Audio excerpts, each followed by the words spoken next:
અને હવે રાજકોટની વાત કરીએ। રાજકોટની અંદર પણ ભગવાન જગન્નાથજીની 18મી રથયાત્રા નીકળી છે અને ત્યારે શહેરની અંદર નાના માવા સ્થિત શ્રી ખોડિયાર મંદિરથી પરંપરાગત રીતે પહિંદ વિધિ બાદ ભાઈ બલભદ્રજી, બહેન સુભદ્રાજી અને જગતના નાથ ભગવાન જગન્નાથજીની રથની અંદર બિરાજમાન થઈ અને નગરચર્યાએ નીકળ્યા, જેમાં પહિંદ વિધિ રાજકોટના રાજવી ઠાકોર સાહેબ માંધાતા સિંહજી અને યુવરાજ રામ રાજા દ્વારા કરવામાં આવી હતી। મહંત મનોહર ત્યાગીજી મહારાજ અને ભાજપના નેતા નીતિનભાઈ ભારદ્વાજ, વિશ્વ હિન્દુ પરિષદના અગ્રણીઓ, સાધુ સંતો, ભક્તો તેમજ રાજકોટના police commissioner Brijesh Jha, DCP Jagdish Bangarwa, DCP Sajjan Singh Parmar સહિતના લોકો જોડાયા હતા।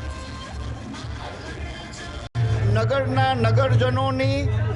સુખ માટેની આશાઓ અને મનોવાંછના પૂર્ણ કરવા માટે સ્વયં જ્યારે પૂર્ણ પુરુષોત્તમ ભગવાન શ્રી કૃષ્ણ જગન્નાથજી બ્રહ્માંડનો સ્વામી સ્વયં રથમાં બિરાજમાન થઈને જ્યારે નગર યાત્રાએ નીકળે છે ત્યારે એ રૂપ અને સ્વરૂપનું માત્ર દર્શન કરવાથી આદિ વ્યાધિ અને ઉપાધિમાંથી મુક્ત થઈને મન હૃદયની અંદર પ્રફુલ્લિતતાના ફુવારો વહેતા થતા હોય છે।